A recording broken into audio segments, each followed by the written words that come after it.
Em nome do Pai, do Filho e do Espírito Santo. Amém. Pelo sinal da Santa Cruz, livra-nos Deus, nosso Senhor, dos nossos inimigos.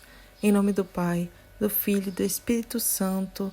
Amém. Augusta, Rainha do Céu, Senhora dos Anjos, vós que recebeste de Deus o poder e a missão de esmagar a cabeça de Satanás, humildemente vos rogamos que envieis vossas legiões celestes para que persiga e combata os demônios por toda parte, refreando sua audácia e precipitando no abismo. Quem como Deus ninguém, ó bondosa e carinhosa Mãe, vós sereis sempre o nosso amor e a nossa esperança. Ó Divina Mãe, enviai os santos anjos em nossa defesa, afastando para longe de nós o cruel inimigo. Amém. Oração ao Arcanjo São Rafael. Ficai conosco, ó Arcanjo Rafael, chamado Medicina de Deus. Afastai para longe de nós as doenças do corpo, da alma e do espírito, e trazei-nos saúde e toda a plenitude de vida prometida por nosso Senhor Jesus Cristo. Glorioso Arcanjo Rafael, que vos dignaste tomar a aparência de um simples viajante para vos fazer o protetor do jovem Tobias. Ensinai-nos a viver sobrenaturalmente, elevando sem cessar nossas almas acima das coisas terrestres. Vinde em nosso socorro no momento das tentações e ajudai-nos a afastar de nossas almas e de nossos trabalhos toda a influência do inferno.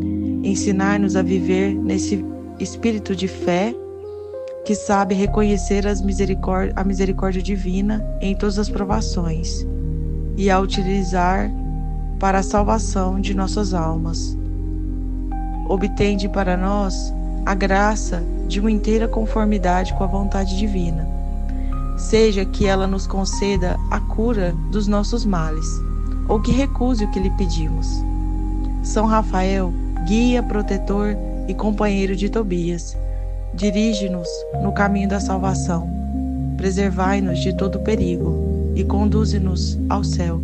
Assim seja. E aí, então, agora é a manifestação do anjo Rafael. Então Tobit chamou seu filho e disse-lhe: que havemos de dar a esse homem santo que te acompanhou?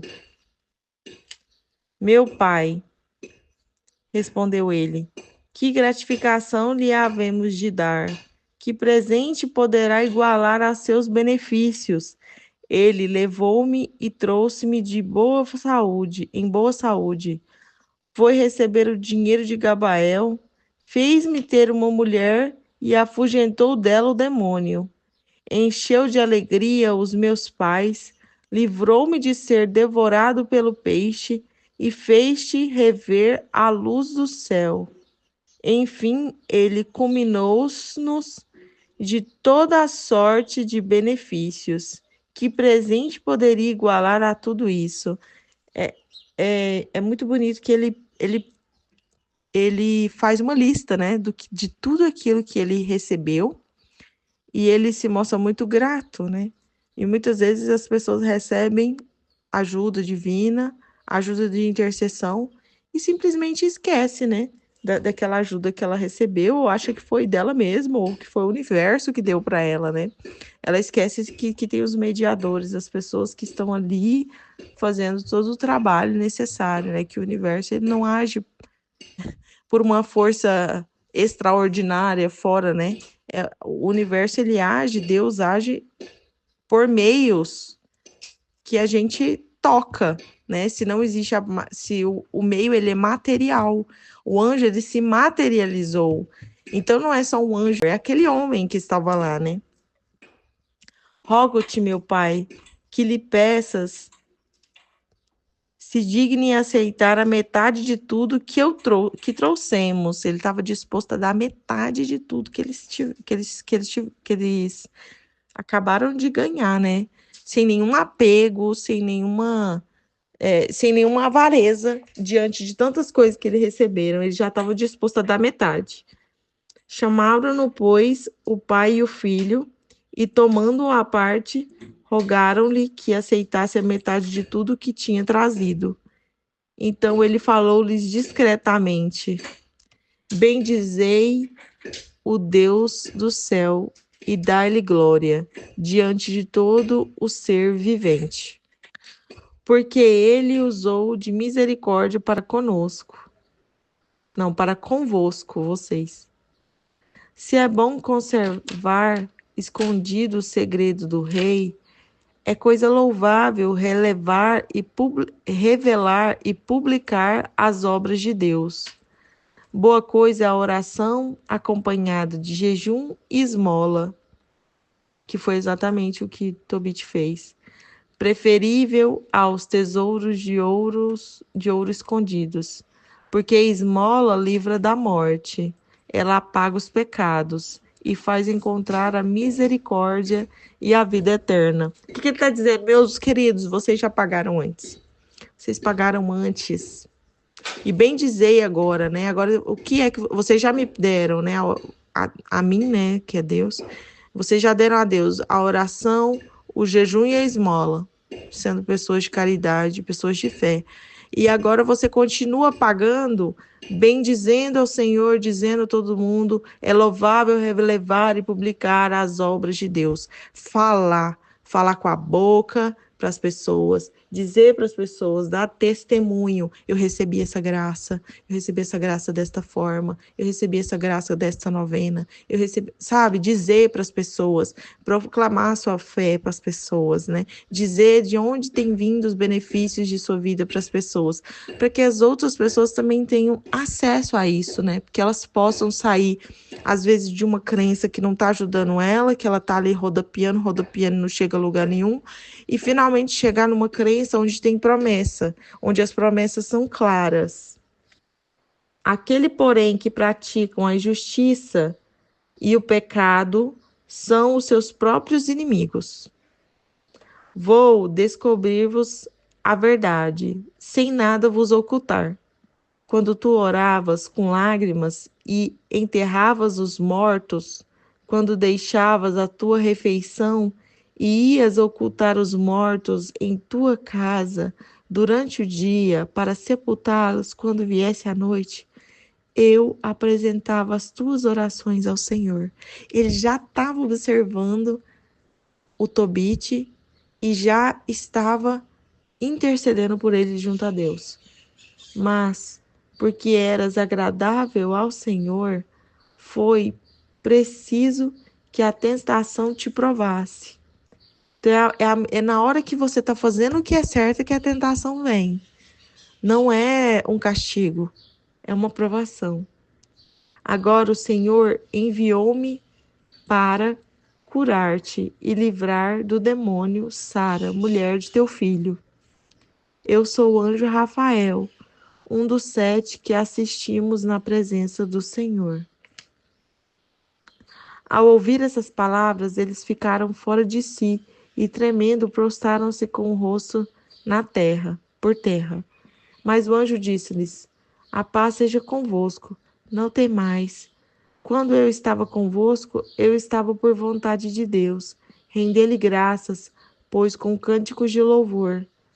Parecia-vos que eu comia e bebia convosco, mas o meu alimento é um manjar invisível, e minha bebida não pode ser vista pelos homens.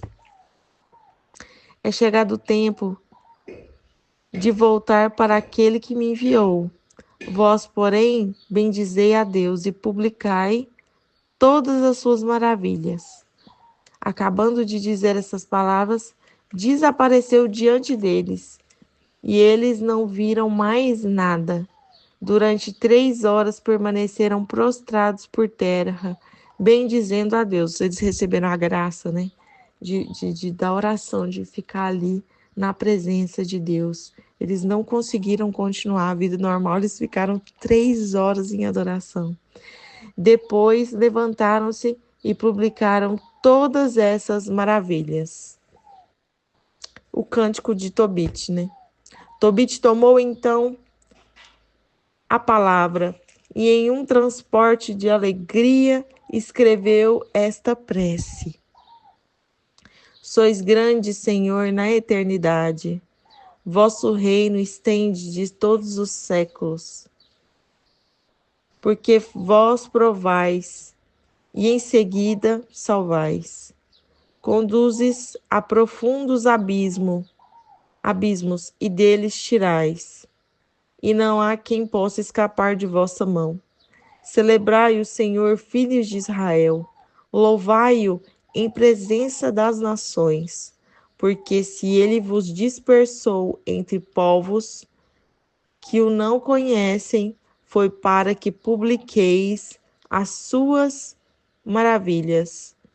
Se Deus te dispersou, é porque Ele quer que você pregue a palavra, fale para as outras pessoas. Ele quer derramar graça em outras pessoas também que não conhecem.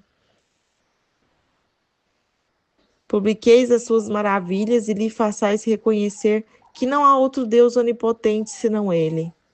Castigou-nos por causa de nossas iniquidades, mas nos salvará por sua misericórdia. Considerai agora o que fez por nós e bendizei-o com temor e tremor. Por vosso comportamento, glorificai o Rei dos séculos. Quanto a mim, rendo-lhe graças na terra e no meu cativeiro. Então Deus quer que você glorifique Ele com ações, com o seu modo de viver, não apenas com palavras. Porque manifestou sua majestade sobre um povo criminoso, por causa da misericórdia. Povo criminoso, os israelitas, cujo cativeiro é considerado como um castigo. Convertei-vos, pecadores, e praticai a justiça diante de Deus, na confiança que vos fará misericórdia. Nele me alegrarei de todo o coração. Dai graças ao Senhor, vós todos, seus eleitos. Celebrai dias de alegria e rendei-lhe louvores. Jerusalém, cidade santa, Deus te castigou por teu mau procedimento. Confessa a Deus como convém e louva o Rei dos séculos. Tá falando que ele está sendo desleixado. Para que ele reedifique o seu santuário. Reúna em ti os que foram deportados e possas alegrar-te sem fim. Hás de refulgir qual esplêndida luz, e todos os povos da terra te venerarão. Nações de longe virão a ti, com presentes, adorar o Senhor em teus muros e considerarão o teu solo como um santuário. Porque em teu recinto invocarão o grande nome. Maldito seja quem te desprezar, desonrado quem te caluniar, bendito seja quem te reconstruir. Tu te alegrarás dos teus filhos, porque serão todos abençoados e se reunirão junto do Senhor. Ditosos todos os que te amam, na tua paz encontrarão sua alegria. Ó minha alma, bendize ao Senhor, porque o Senhor nosso Deus livrou Jerusalém de todas as suas tribulações. Feliz serei, se ficar um homem da minha raça, para ver o esplendor de Jerusalém. Suas portas serão reconstruídas com safira e esmeraldas. Seus muros serão inteiramente de pedras preciosas. O texto grego ajunta: as torres de Jerusalém serão reconstruídas de ouro e suas muralhas de ouro puro e fino. As praças de Jerusalém serão calçadas de berilo, de carbúnculo e de pedras de Ofir. Suas praças serão pavimentadas de mosaicos e rubis, e as suas ruas cantarão Aleluia! Bendito seja Deus que te restituiu tal esplendor, que ele reine sobre ti eternamente. Jerusalém, ela é a mesma coisa. Quando fala-se Jerusalém, está falando de 3 níveis, né? Espiritual, físico e emocional, né? Quando fala espiritual, é a Jerusalém celestial, a Jerusalém celestial, porque no Apocalipse também fala da promessa dessa Jerusalém celestial. Ela é o castelo interior, ela é essa cidade interior. E quando a gente pratica boas obras e está diante de Deus e faz as coisas para Deus, nós construímos um lugar neste castelo, né? esse castelo existe, ele é real, né? Todo mundo, quando morrer, vai ver o seu castelo interior e vai, tanto o individual quanto o coletivo, todas isso, tudo existe, é real, tá lá para quem quiser ver, né?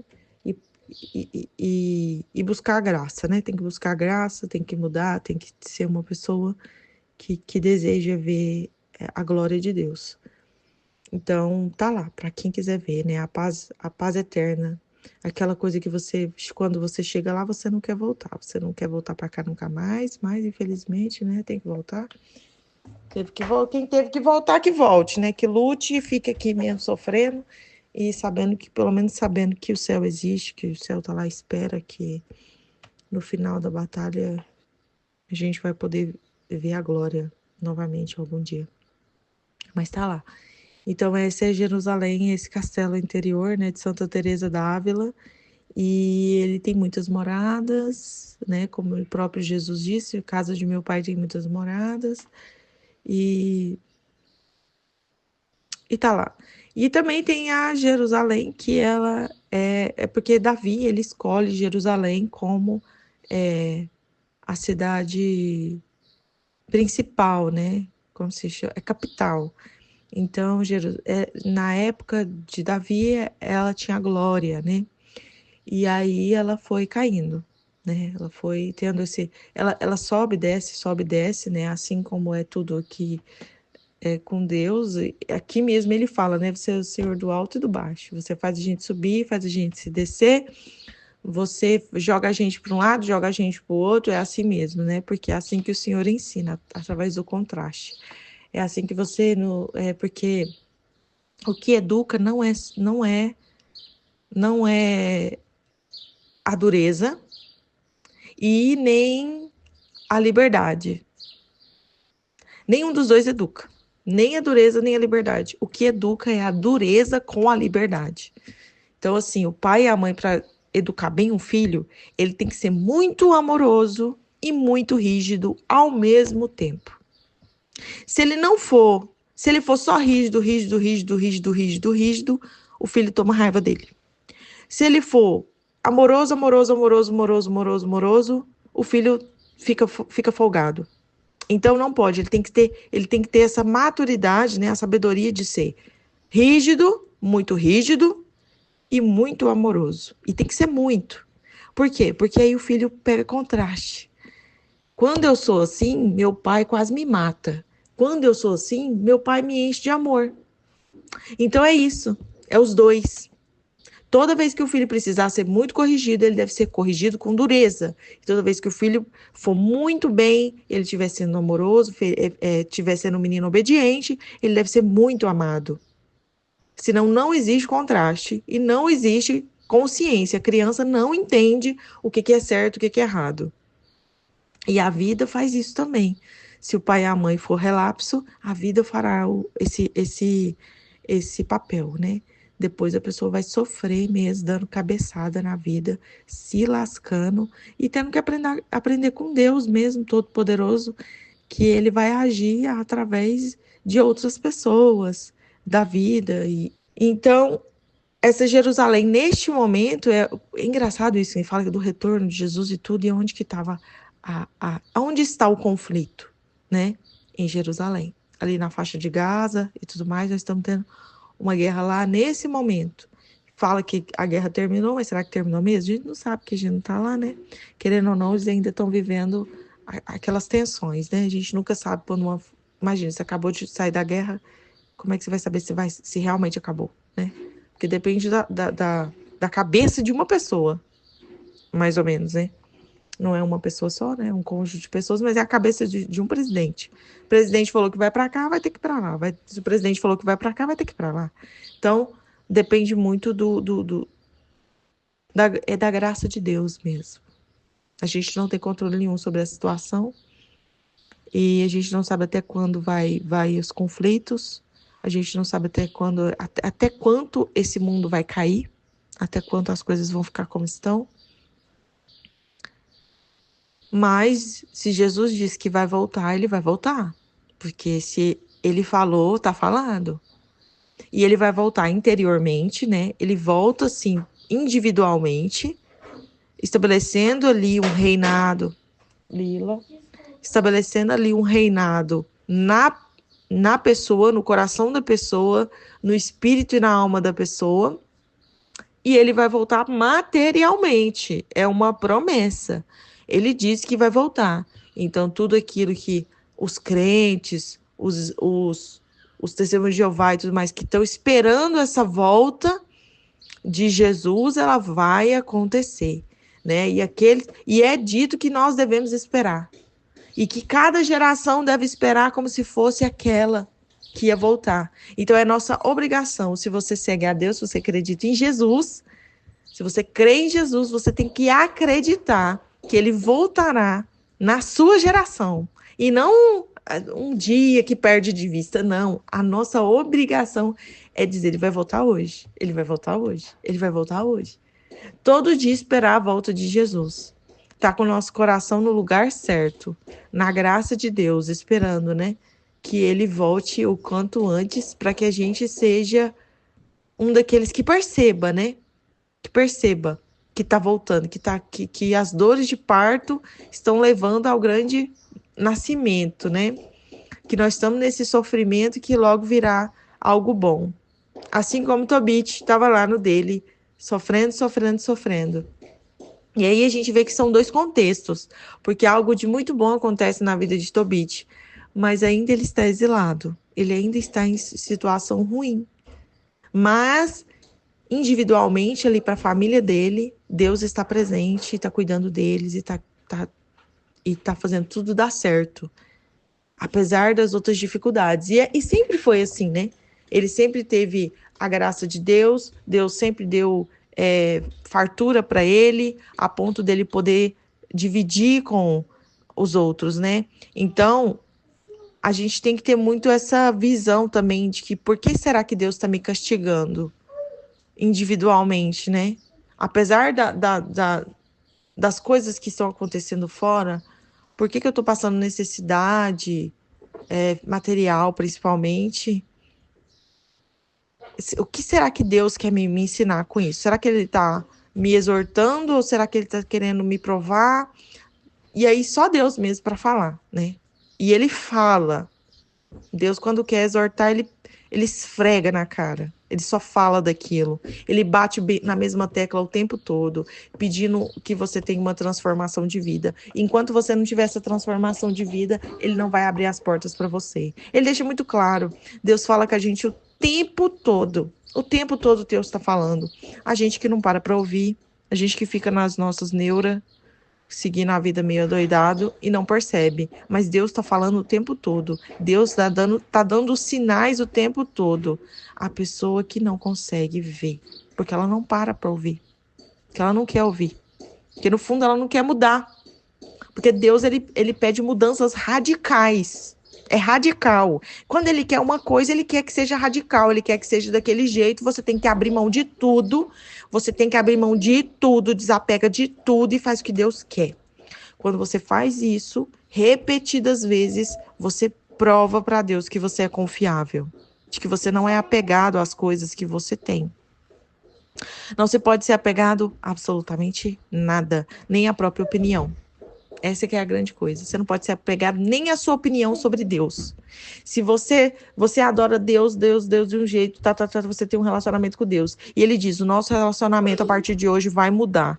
Você vai ter que me adorar de outra forma. Pronto. Você é obrigado a adorar ele de outra forma, da forma que ele quer. E ele age individualmente. Individualmente. E aí a gente é obrigado a fazer. Senão a nossa vida vai ficar difícil. Não tem barganha com Deus. Quando eu falo Deus Pai, assim, né? Deus Pai, ele é muito amoroso, sabe? Mas eu acho Jesus é mais duro do que Deus. Deus, às vezes, ele é mais até permissível do que Jesus. Eu acho Jesus mais rígido, porque ele nos exige muito mais virtude. Deus, ele exige muita obediência, mas Jesus exige nossas virtudes. E aí você tem que mudar, você tem que fazer. Senão as coisas não vão para frente. Não adianta. Lila, para, por favor. Tudo bem, não tá na hora de brigar. Para. Quando tá na hora de mudar, tem que mudar. Não tem como barganhar. Tem que fazer o que tem que ser feito. Infelizmente. E isso tudo é misericórdia, né? Pra gente não ser apegado. Para o dia que a nossa morte vier, a gente tá desapegado de tudo e poder ir para a glória de Deus. Não é fácil, mas é necessário. E ele vai mudar os cultos e principalmente a nossa opinião. A nossa opinião ela vai ser testada o tempo todo e não é nem testada, né? A nossa obediência vai ser testada e a nossa opinião ela vai ser jogada por terra e a gente vai ter que calçar a nossa cara e falar para todo mundo que mudou de opinião. Porque isso mostra que nós somos desapegados das coisas, das pessoas, das circunstâncias e somos apegados somente a Deus, à verdade, à justiça, ao amor. Não é fácil, mas é uma caminhada que vale a pena. Vale muito a pena ser obediente a Deus. Obediente a essa voz que te acusa. Ela te acusa, te acusa, te acusa, te acusa. Aí você tem que fazer o que é certo. Aí você muda, fala, tudo bem, se você tá me acusando disso, eu vou parar com isso. Eu vou fazer o que for preciso e vou fazer o que o Senhor quer. E aí a gente vê o que vai dar. E aí você vê que as portas começam a se abrir. Porque você foi obediente. E as coisas começam a se transformar. Porque muitas vezes a gente quer graça, mas a gente não quer transformação, né? A gente quer só que uma coisinha aconteça, né? A gente quer só o carro novo na garagem. A gente não quer toda a transformação interior que tem que acontecer para a gente chegar naquela graça. E não é dessa forma que as coisas acontecem, né? Todo mundo que vive desse jeito, só acrescentando, acrescentando, acrescentando, sem transformar o coração, através do poder, e do poder contrário, porque existe um poder contrário, né? Os satanistas estão aí para isso. O livro todinho que da ex-satanista fala sobre isso. Lá o livro da ex-satanista fala exatamente sobre isso, sobre essa questão de como ela buscava poder fora de Deus. Porque debaixo de Deus nós temos que ter transformação, cura, perdão, muito perdão, e aí a gente não quer perdoar, né? Não quer abrir mão da nossa raiva, da nossa revolta. E geralmente ela é contra Deus, nem é tanto contra pessoas. Às vezes a gente fica meio chateado com uma pessoa, mas não é tanto contra uma pessoa. No fundo, a gente não entende por que a gente está naquela situação, porque Deus colocou a gente naquela situação. Se Deus existe, por que Ele está fazendo isso comigo? Por que eu não tenho uma mãe boa? Por que o meu filho não ficou vivo? Por que eu tive uma mãe que batia em mim até eu ficar desfalecido? A gente só fica perguntando isso, né? Por que eu tenho uma vida dessa? Quando a gente a gente sai da visão das pessoas e a gente fala, então, se Deus existe, por que ele está fazendo isso comigo? Então, Deus, ele exige um coração puro, um coração obediente, um coração que abaixa a cabeça, um coração compreensivo e que acredita que ele é bom, de que está acontecendo certas coisas porque é necessário e não porque ele quer punir, só pelo bel prazer de que ele é mau. Mas se a pessoa não está disposta a perdoar e abrir o coração, ela vai buscar poder por outros meios. E os outros meios existem, que se chama satanismo. É o satanismo. É muito simples. De qualquer religião, a pessoa ela pode decair ou ela pode ir para frente. Então, vamos supor, ela chega ali no candomblé, que foi a minha situação. Ela começa o culto de candomblé, ela vê o culto de candomblé, porque ela não entende que o sangue de Jesus tem poder. E aí ela participa daquilo, né? Porque é ancestral, tá no coração dela, ela acha que aquilo é certo. Mas aí ela já tem um contraste de Jesus, porque ela já foi evangelizada. Hoje em dia, quem não foi evangelizado no Brasil? Difícil falar que a pessoa não teve nenhum tipo de contato com Jesus no Brasil, a não ser que ela fale outra língua, né? É indígena. Mas tudo bem. Então ela tem contraste. Aí, na hora que ela chegar no culto de candomblé, ela vai olhar, vai ver o culto de candomblé.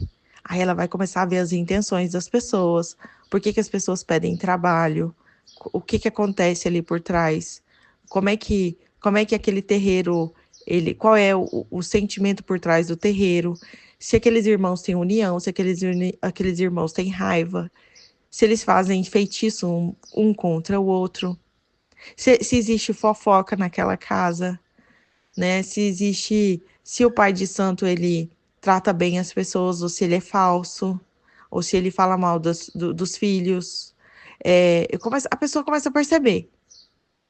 E ela começa a perceber que aquele é um culto, de certa forma, é um culto muito ligado voltado para o ego, porque cada um tem o seu orixá, cada um tem o seu jeito de ser, cada um tem sua visão, e é muito assim, eu sou esse orixá, então eu sou assim porque meu orixá é assim.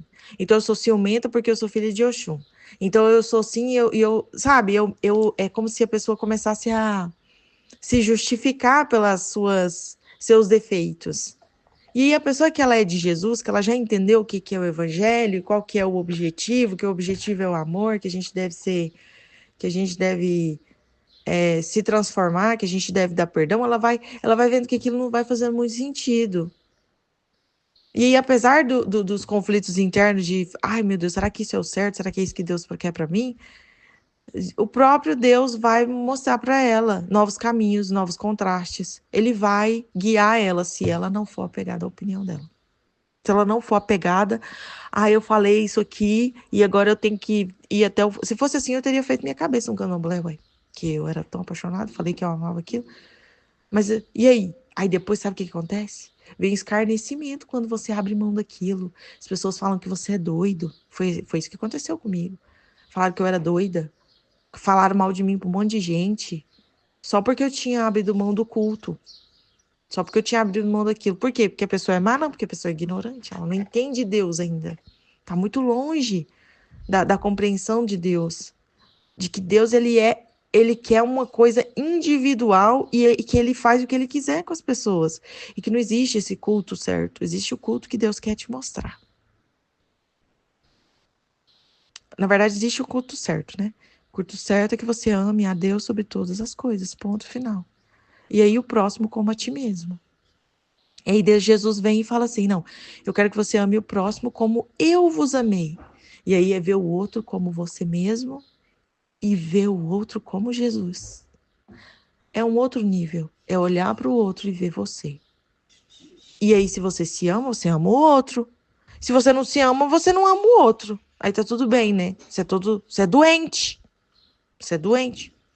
Cheio de traumas. Tudo bem se você não ama o outro como você não ama você. Você não ama ninguém mesmo. Tem que aprender a amar primeiro. Então, Jesus também tem benevolência com esses que nem aprenderam a se amar. Agora, tem gente que é egoísta, que se ama, se adora e trata os outros mal. Faz tudo por si e trata os outros mal. Tem. Satanista é desse jeito. Eles têm a capacidade de fazer o mal para outra pessoa sem remorso.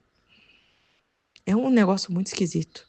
Eles têm capacidade de, no carnaval, engravidar um monte de mulher para agora, no dia 31 de outubro, fazer aborto coletivo.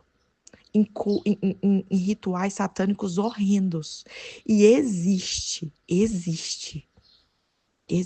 É um negócio difícil de entender como que existe, mas existe. E como é que a pessoa chega numa dessa? Ela vai num candomblé, faz um feitiço. E aí Deus não fala com ela, porque o coração dela tá fechado, porque ela só quer o que quer. Aí ela já fez um feitiço, o feitiço deu certo, começou a mexer com o ser das trevas, aí começa um trem dar certo, ela vai gostando do poder. Igual a moça, esses dias pra trás eu vi uma moça falando assim, que ela foi num ex-satanista aí, que agora ele não é mais satanista, né? Ele é famoso na internet, chamava Vic Vanilla. Aí ela foi lá no culto e não, pagou para ele, não sei quanto, caríssimo, porque ela queria ter dinheiro, aí ela paga, acho que 100 mil reais para ele fazer. Eu não entendi também a lógica, né? Como que a pessoa que precisa de dinheiro paga 100 mil para fazer um ritual satânico? Ué, se ela tá precisando de dinheiro, como que ela dá 100 mil pro outro? No fundo, ela não tá precisando de dinheiro, ela só quer mais poder. Ela quer mais poder. Aí ela vai lá, o cara pega, mata um monte de bicho na cabeça dela. Para onde vai a cabeça de uma pessoa dessa, onde ela acha normal matar um animal indefeso para banhar ela para ganhar poder? Você vê que é totalmente diferente, né? O culto dos judeus, eles eram para pedir perdão. E aí, num ato de sofrimento, de dor, eles sacrificavam aqueles animais que era o melhor. Era o melhor animal que tinha. Provavelmente, aquela ovelha que ele mais cuidava e mais amava era que ele sacrificava. Não era o pior, não era qualquer um. E hoje em dia, no candomblé, não é o melhor. Hoje em dia é criado, tem criatório de animais só para isso, só para culto. Não é normal uma coisa dessa. Eu tenho um criatório de animais só para culto. Antes era daqueles animais que nós precisávamos dele para nos alimentar, que a gente criava e tudo mais, a gente dava o melhor. Dava o melhor, não era criado em cativeiro para fazer culto, que é hoje. Isso é tudo muito errado. Mas somente com a compreensão da morte de Jesus, com a compreensão dessas coisas, com a compreensão do que é esse Deus de Israel, o Deus de Abraão, como que esse povo vivia, tem que se estudar a intenção desse povo, por que esse povo acreditava nisso, o que é a Bíblia, que a Bíblia é toda uma coisa só fechadinha para a gente chegar até Jesus, que na verdade ela é uma história de uma pessoa só, que Jesus está escrito lá em Gênesis, quando o homem cai, Deus dá a promessa de que encarnará o filho dele.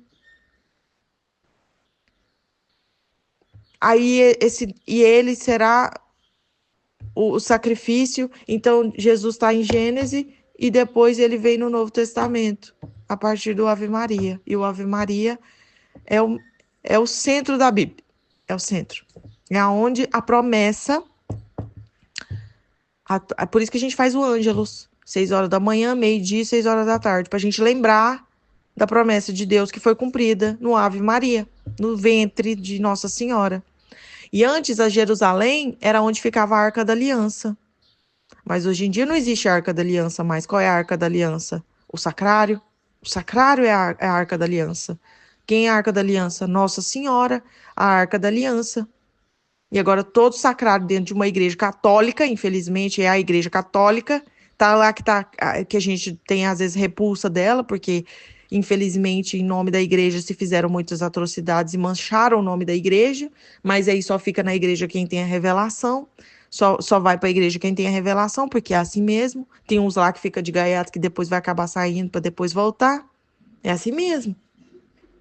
Mas a Arca da Aliança está dentro de todas as igrejas. Que a gente, quando passa por uma igreja, a gente faz o nome do Pai, do Filho e do Espírito Santo, lembrando que Jesus está dentro da arca lá.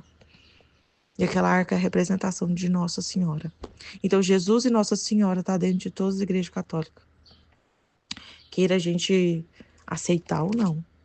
É lá que tá. E Jesus deseja que a gente preste culto à hóstia consagrada. Por quê? É porque Ele quer.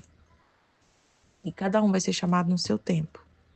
Cada um vai receber a compreensão no seu tempo. Só basta a gente amar a Deus sobre todas as coisas e o outro como a ti mesmo. O resto aí a gente vai tentando se adequar a cada situação e vendo o quanto somos imperfeitos.